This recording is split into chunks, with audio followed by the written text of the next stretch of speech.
और अब खबर विस्तार से। बीजेपी से निकाले गए पूर्व कैबिनेट मंत्री हरक सिंह रावत ने कांग्रेस का दामन थाम लिया है। दिल्ली में उन्होंने कांग्रेस पार्टी की सदस्यता ग्रहण की है।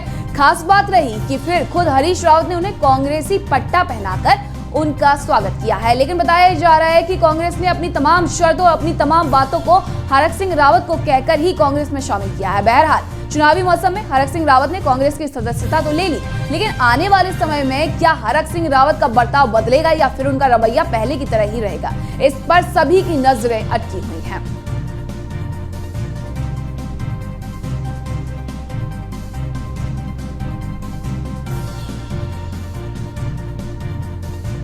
नेताओं ने आज विधिवत रूप से कांग्रेस में परिवार में एक सिपाही के रूप में, एक कार्यकर्ता के रूप में मुझे सम्मिलित कराया है, अनुकृति को सम्मिलित कराया है। और ये निश्चित रूप से मेरे लिए खुशी की बात है कि आज फिर से एक बार 20 साल मैंने कांग्रेस में संघर्ष किया है, 20 साल कार्यकर्ता के रूप में काम किया है, विपक्ष के नेता के रूप में काम किया। कांग्रेस के 2012 की सरकार को लाने में, 2009 में 5 पार्लियामेंट सीट जितवाने में एक कार्यकर्ता के रूप में काम किया। आज फिर से एक बार उत्तराखंड में इंदिरा गांधी की कांग्रेस, राजीव गांधी की कांग्रेस, जिसने इंफॉर्मेशन टेक्नोलॉजी का युग भारत में लाए, मैंने पार्टी पे छोड़ दिया है कि पार्टी मेरा उपयोग मेरी किस रूप में मेरा सदुपयोग उत्तराखंड के विकास के लिए, उत्तराखंड के हित के लिए कांग्रेस पार्टी मुझे किस रूप में किस जिम्मेदारी किस जिम्मेदारी देती है, कौन सा काम लेना चाहती है। इस समय हमारा मकसद सिर्फ प्रदेश के विकास के लिए, प्रदेश के नौजवानों को रोजगार देने के लिए, दूर दराज के क्षेत्रों में तरक्की हो।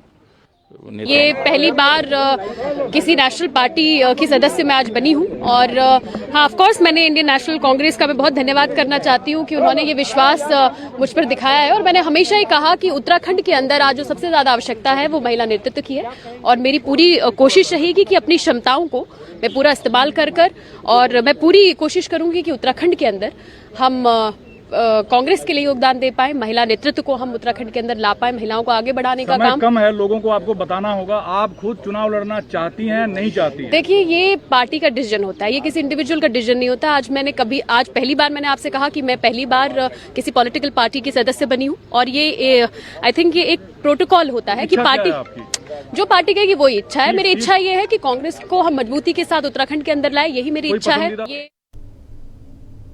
पूर्व कैबिनेट मंत्री हरक सिंह रावत की कांग्रेस में वापसी होने के बाद कांग्रेस मुख्यालय में पटाखे फोड़कर उनका स्वागत किया गया। इस दौरान राजीव महर्षि, कांग्रेस मीडिया प्रभारी, ने कहा कि हरक सिंह रावत की अपने घर में वापसी हुई है, उनका स्वागत है। उन्होंने बीजेपी सरकार पर निशाना साधते हुए कहा कि जो घाव प्रदेश की बीजेपी सरकार ने उत्तराखंड की जनता को दिए हैं, कांग्रेस पार्टी उन्हें ठीक करने का काम कर रही है, फैसला लिया है जिसका स्वागत है।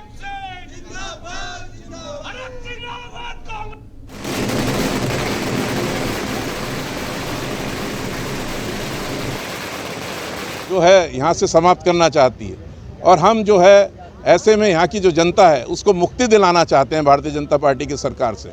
और ऐसे में यदि सुबह का भूला शाम को घर वापस आता है, लौट कर आता है, तो उसका स्वागत है। और मेरा ये कहना है कि जो तमाम घाव भारतीय जनता पार्टी की इस प्रदेश सरकार ने, चाहे वो महंगाई का हो, चाहे वो बेरोजगारी का हो, चाहे वो पलायन का हो, तमाम ऐसी चीज़ें हैं जिनका जो घाव उन्होंने इस प्रदेश की जनता को दिए हैं, कांग्रेस पार्टी उन घाव को सलाहने का काम कर रही है, उन्हें ठीक करने का काम कर रही है। ऐसे में यदि कांग्रेस पार्टी में हरक सिंह जी शामिल हुए या अन्य कोई लोग शामिल हो, सभी लोगों का स्वागत है। बिल्कुल, हरक सिंह रावत जी ने कांग्रेस ज्वाइन किया है ये मैं नहीं कहूँगी, मैं ये कहूँगी हरक सिंह रावत जी ने घर वापसी की है, क्योंकि वो कांग्रेस पार्टी में ही थे और स्थितियाँ और परिस्थितियाँ जो राजनीति में हर दूसरे दिन बदलती रहती हैं, उन स्थितियों और परिस्थितियों की वजह से 2016 में जो गलतियाँ उनसे हुई हैं, उन्होंने गलती को सुधार करके और उस गलती को का एहसास करके जो 5 साल भारतीय जनता पार्टी में उन्होंने सिर्फ और सिर्फ घुटन महसूस की है। और अभी आपने इसका जीता जागता एग्जाम्पल देखा कि उन्हें अपने विधानसभा क्षेत्र में एक मेडिकल कॉलेज के लिए इस्तीफे की धमकी देनी पड़ गई। ये दर्शाता है कि भारतीय जनता पार्टी का जो माहौल है वो तानाशाह माहौल है। हरक सिंह रावत कांग्रेस में शामिल हो गए हैं। उनके साथ उनकी पुत्रवधू अनुकृति गुस्साई ने भी कांग्रेस की सदस्यता ग्रहण कर ली है। हरक सिंह के कांग्रेस में जाने के सवाल पर राज्यसभा सांसद और उत्तराखंड प्रभारी दुष्यंत गौतम ने न्यूज वन इंडिया से खास बातचीत करते हुए कहा कि एक भटकती हुई आत्मा थी, कांग्रेस लेना नहीं चाहती थी, लेकिन जब व्यक्ति गिड़गिड़ाएगा, माफी मांगेगा तो क्या होगा, कांग्रेस खुद भुगतेगी। हमारे साथ बातचीत करने के लिए राज्यसभा सांसद दुष्यंत कुमार गौतम जी हैं। सर, आपकी पार्टी में कुछ दिनों पहले तक हरक सिंह रावत जी थे, आज कांग्रेस का दामन थाम लिया। कह रहे हैं कि इससे बड़ी माफ़ी क्या होगी 10 मार्च को जब कांग्रेस पार्टी की सरकार ही बन जाएगी। देखिएगा, एक भटकती हुई आत्मा थी और उनको कांग्रेस वाले लेना नहीं चाह रहे थे, लेकिन जब व्यक्ति गिड़गिड़ाएगा, अनेक तरीके से माफ़ी मांगेगा तो जो उन्होंने लिया है वो भुगतेंगे, खुद अपने आप भुगतेंगे। लेकिन मैं जो कांग्रेस के बारे में समझ पाया, कांग्रेस को लेना पसंद नहीं कर रही थी, लेकिन फिर भी ले लिया। भारतीय जनता पार्टी को इससे नुकसान होगा कि फायदा होगा? भारतीय जनता पार्टी को व्यक्ति से कोई नुकसान नहीं होता, विचारधाराओं से नुकसान होता है। हम जिस विचारधारा पर चल रहे हैं उस विचारधारा पर अडिग हैं और पार्टी का हर कार्यकर्ता इस निर्णय से खुश है। बीजेपी ने उत्तराखंड विधानसभा चुनाव 2022 के लिए अपने उम्मीदवारों की पहली लिस्ट जारी कर दी है। अब आज कांग्रेस भी अपनी पहली लिस्ट जारी करेगी। कांग्रेस पहली लिस्ट में 60 प्रत्याशियों के नामों की घोषणा कर सकती है। प्रत्याशी चयन में कांग्रेस ने तेज शुरुआत की थी। स्क्रीनिंग कमेटी के हेड अविनाश पांडे ने हर सीट पर एक दावेदार का इंटरव्यू लिया था, लेकिन प्रत्याशियों के नाम घोषित करने में कांग्रेस पिछड़ गई है। गुरुवार को अपनी पहली लिस्ट जारी करके बीजेपी ने कांग्रेस से बाजी मार ली है। आपको बता दें कि कांग्रेस में इस बार दावेदारों की भरमार रही। उत्तराखंड से 500 नेताओं ने कांग्रेस के टिकट के लिए अपनी दावेदारी पेश की थी। राज्य में विधानसभा की कुल 70 सीटें हैं। ऐसे में अगर औसत निकाले तो हर सीट पर 7 से भी ज्यादा लोगों की टिकट की दावेदारी हुई।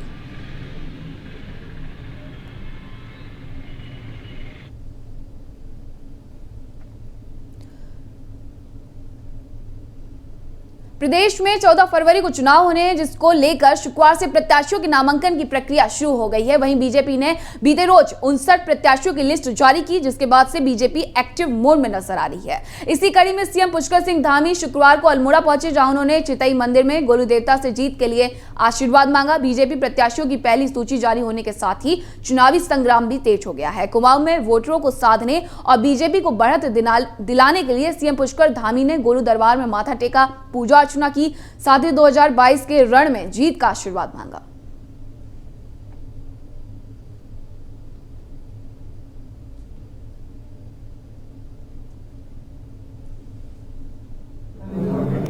करेगी सिर्फ भाजपा करेगी, और अब की बार 60 पार। तो ये केवल नारा नहीं है, ये नारा हमने चरितार्थ करना है। और अष्ट भैरव की इस भूमि, गुलजू महाराज की ये भूमि, नौ दुर्गा की ये भूमि, इस भूमि से आज ये पहला दिन है।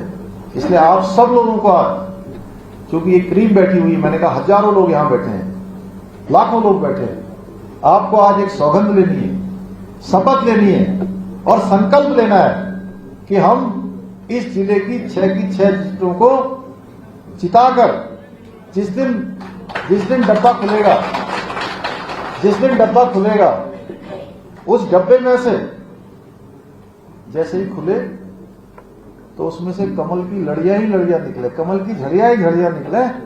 और जब हमारा 10 मार्च को जिस दिन मतगणना हो रही हो तो उत्तराखंड में अल्मोड़ा, जैसे आज यहां से चुनाव अभियान शुरू किया है, नंबर 1 पर होना चाहिए कि 6 सीटें हमने जीते हैं।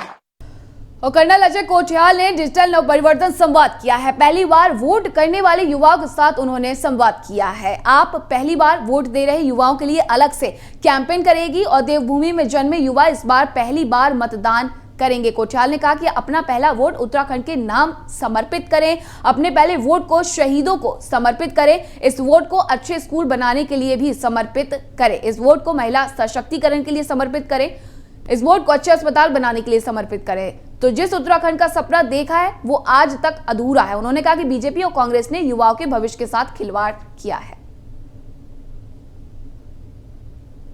आप तय कीजिए कि इस बार आप अपना पहला वोट उत्तराखंड को नवनिर्मित करने के लिए देंगे।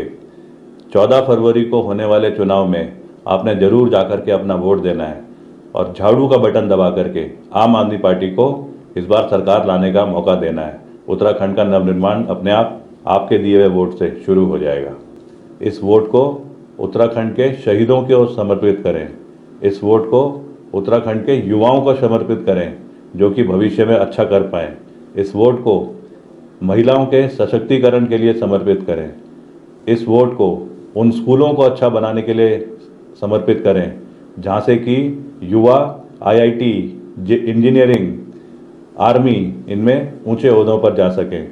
इस वोट को उन अस्पतालों को लिए समर्पित करें जहाँ पे कि स्वास्थ्य की सुविधाएं बहुत ही अच्छी हों। इस वोट को उन खेत खलिहानों के लिए समर्पित करें जहाँ पे कि आज हमारे हिमालय में देखते हैं पूरा उजाड़ हो गया है। इस वोट को हमारे देश के लिए, उत्तराखंड की जो जिम्मेवारी है देश की तरफ, उसके लिए समर्पित करें। आप तय खबर कालाडूंगी से, जहां कैबिनेट मंत्री बंशीधर भगत ने विधानसभा सीट से उम्मीदवार घोषित होने के बाद पहली बार बीजेपी कार्यकर्ताओं के साथ बैठक की है। सभी कार्यकर्ताओं ने उनका भव्य स्वागत किया। इस दौरान उन्होंने सभी कार्यकर्ताओं से अपील की है कि कोविड नियमों का पालन करते हुए वो डोर टू डोर कैंपेनिंग करें, साथ ही मतदाताओं को वोट डालने के लिए भी प्रेरित करें। उन्होंने ये भी कहा कि वो पार्टी हाईकमान का धन्यवाद देते हैं कि पार्टी ने एक बार फिर से उन पर भरोसा जताया। ऐसा है कि टिकट मिलने के बाद प्रदेश नेतृत्व और राष्ट्रीय नेतृत्व का धन्यवाद करने के बाद आज मैंने कालाढूंगी में प्रवेश किया है। तो कालाढूंगी के लोगों ने स्वागत किया है और मैंने भी यहाँ पर लोगों को कहा है कि भाई इस बार तरीका जो बदला है डोर टू डोर जाने का है, तो लोगों को डोर टू डोर जाने के लिए टीम बनाई है। और मैं समझता हूं कि इस समय जो उत्साह लोगों में है वो पिछले सारे रिकॉर्ड तोड़ेगा। विधानसभा के बहुत अच्छे मतों से विधानसभा। उत्तराखंड में 59 सीटों के लिए प्रत्याशियों का बीजेपी ने ऐलान किया तो खुशी से ज्यादा बगावत के सुर तेज हो गए हैं। टिकट पाने की चाह रखने वाले नेताओं ने टिकट नहीं मिलने पर बीजेपी आलाकमान के खिलाफ मोर्चा खोल दिया है। तो वहीं अब माना यह जा रहा है कि कांग्रेस अपनी लिस्ट में बीजेपी के मजबूत बगावती चेहरों को जगह दे सकती है। ये रिपोर्ट देखिए। उत्तराखंड बीजेपी में टिकट बंटवारे के बाद पार्टी के भीतर घमासान शुरू हो गया है। टिकट पाने की चाह रखने वाले नेताओं ने टिकट नहीं मिलने पर बीजेपी आलाकमान के खिलाफ मोर्चा खोल दिया है। टिहरी की नरेंद्र नगर विधानसभा सीट से तैयारी कर रहे टिकट के दावेदार ओम गोपाल रावत ने बीजेपी नेतृत्व के फैसले का विरोध करते हुए कांग्रेस में शामिल होने का ऐलान कर दिया है। तो वहीं थराली विधायक मुन्नी देवी शाह ने टिकट कटने के बाद पार्टी नेताओं पर पैसे लेकर टिकट बेचने का आरोप लगाया है। साथ ही निर्दलीय चुनाव लड़ने की भी चेतावनी दे दी है। तो वहीं द्वाराहाट से बीजेपी विधायक महेश नेगी ने भी अपना टिकट कटने पर पार्टी के कुछ नेताओं पर कई गंभीर आरोप लगाए हैं। नेगी ने कहा कि उन्होंने पार्टी के लिए सब कुछ किया लेकिन उनका टिकट काट दिया गया। देखिए, चांस की वैसे कोई बात नहीं है, हमें पूरा विश्वास है पार्टी जो है 100% जो है हम पे भरोसा करेगी और हमको अपना कैंडिडेट बढ़िया है। उनमें जितनी ग्राम सभाएं हैं, जितने बूथ है, उनका हमारा गठन हो चुका है। हमारी पूरी सेनाएं जो है बिल्कुल सजी हुई हैं, बस अब जंग की तैयारी है। मुझे इसी बात का सबसे ज़्यादा बड़ा दुख है कि सबसे अधिक कार्य करने के बाद मेरा टिकट कटा। यही सबसे बड़ा मेरे को दुख है। मेरे ऊपर जो एलिगेशन लगा था वो मुझे FR हाई कोर्ट से FR मेरी लग चुकी थी। पूरे मेरे सॉर्ट आउट पूरा मामला हो चुका था। निर्दोष मैं उसमें साबित हो चुका था। मैं उसकी प्रति भी मेरे पास पड़ी है, यहाँ पर मैं आपको दिखा सकता हूँ यहीं पर ही। तो उसके बावजूद भी ऐसा कैसे हो गया ये मेरे समझ में नहीं आया। मेरे समझ से परे की बातें हैं। वहीं बीजेपी के राज्यसभा सांसद नरेश बंसल का कहना है कि पार्टी में सब अनुशासित सिपाही हैं और कहीं भी कोई बगावत नहीं है। पार्टी में कार्यकर्ताओं के बीच महत्वाकांक्षा होना जरूरी है, लेकिन सभी को खुश नहीं किया जा सकता। पार्टी से नहीं लड़ेगा, कोई निर्दलीय नहीं लड़ेगा। भारतीय जनता पार्टी का कार्यकर्ता अनुशासित है, कहीं कोई बगावत नहीं है। सबको मालूम है कि टिकट के दावेदार 10 होते हैं, टिकट एक को मिलता है, लेकिन बाकी सबका भी संगठन में उपयोग किया जाता है, वो भी सब उपयोगी है। इसलिए भारतीय जनता पार्टी का कार्यकर्ता राष्ट्र के लिए काम करता है, समर्पण के लिए काम करता है। चुनाव से ठीक पहले बीजेपी में मचे इस घमासान ने पार्टी नेताओं की टेंशन बढ़ा दी है। हालांकि टिकट वितरण के बाद इस तरह की नाराजगी स्वाभाविक है, लेकिन सवाल ये है कि क्या एकाएक बीजेपी के दिग्गज नेताओं की बाहर आ रही नाराजगी चुनाव में भारी पड़ेगी? क्या पार्टी के शीर्ष नेता ऐसे नाराज विधायकों और कार्यकर्ताओं को मनाने में सफल हो पाएंगे? क्या पार्टी के नाराज नेता अब कांग्रेस की मजबूती का सहारा बनेंगे? ऐसे अनगिनत सवाल हैं जिसके जवाब का सबको इंतजार है। Bureau report, news 1 India. और हरिद्वार जिले की खानपुर विधानसभा सीट इस बार वरिष्ठ पत्रकार उमेश शर्मा की दावेदारी के बाद हॉट सीट में तब्दील हो चुकी है। खानपुर विधानसभा से सुर्खियों में छाए रहने वाले विधायक कुंवर प्रणव सिंह चैंपियन का बीजेपी ने इस बार टिकट काट दिया है और उनकी पत्नी देवयानी सिंह को टिकट दिया है। मगर विधानसभा क्षेत्र में ग्रामीणों की माने तो जनता उनकी पत्नी के चेहरे को भी नकार रही है। अब जनता के सामने उमेश कुमार शर्मा का एक बेहतर विकल्प माना जा रहा है। खानपुर के दर्जनों गाँव के लोग खुलकर उमेश शर्मा के समर्थन में आ गए हैं।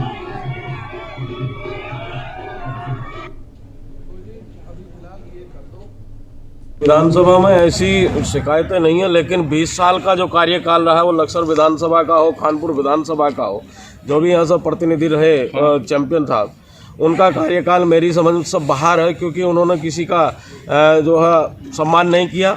एक तो सम्मान की बात आती है, विकास की बात आती है, विकास नहीं किया, कोई विकास नहीं, मेरी समझ से बाहर है सब कुछ। अब की बार ऐसा विकल्प हम लोगों ने चुना है कि जैसे उमेश कुमार आए हैं, इन्होंने विधानसभा चुनाव लड़ने से पहले ही लगभग जितना एक निधि में विधायक लोग कार्यकाल में अपना पैसा लगाते हैं निधि का, उससे ज़्यादा इन्होंने अपनी जेब से खर्च करके समाज को एक अच्छा संदेश दिया है।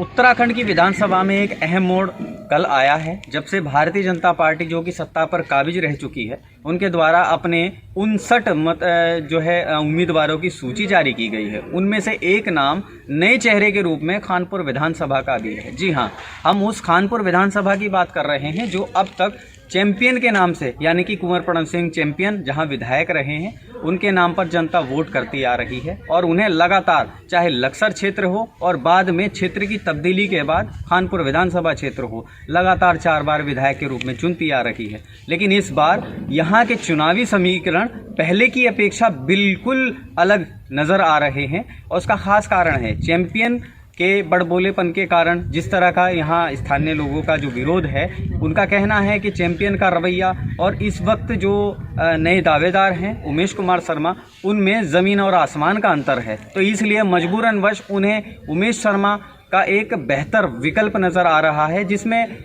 दर्जनों ग्रामीणों की, जो कि खानपुर विधानसभा क्षेत्र के तहत आती है, तो दर्जनों ग्रामीणों ने जो है ग्राम सभाओं ने इसका खुल करके विरोध किया है चैंपियन का और उमेश शर्मा के पक्ष में खुल करके मतदान करने का ऐलान किया है। जर्नलिस्ट अमित गिरी गोस्वामी, न्यूज़ 1 इंडिया के लिए लक्सर। खबर हरिद्वार से, जहां आपके प्रदेश सह प्रभारी प्रवीण कुमार ने प्रेस कॉन्फ्रेंस की है। प्रवीण ने बीजेपी के प्रत्याशियों की सूची पर सवाल उठाए हैं। बीजेपी ने दागी नेताओं को टिकट देकर अपनी मानसिकता दर्शा दी है। उत्तराखंड की जनता ने इस बार मन बना लिया है, आपको वोट देकर नव परिवर्तन करके रहेंगे।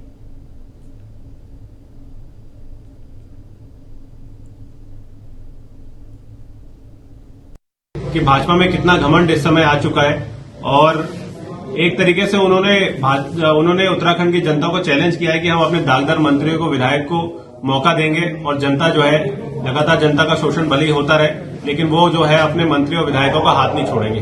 उनको अपने जो खास लोग हैं उनका हाथ नहीं छोड़ेंगे।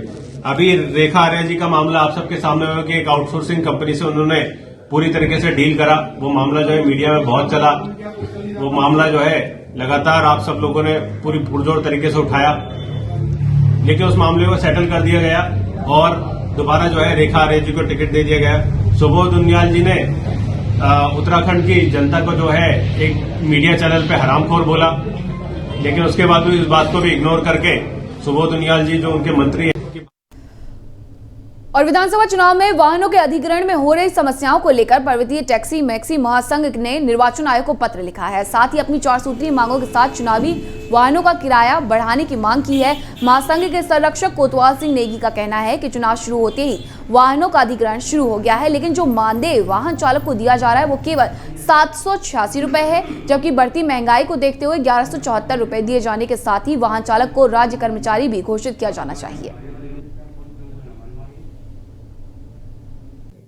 महोदय, हमारी मुख्य मांग ये है कि जब भी शासन हमारी गाड़ियों का अधिग्रहण कर रहा है 2022 चुनाव के लिए, तो हमारी मुख्य मांग है कि जो हमारे आज मानदेय मिल रहा प्रतिदिन गाड़ी का वह 746 रुपये, जो कि आज की महंगाई में बहुत कम है।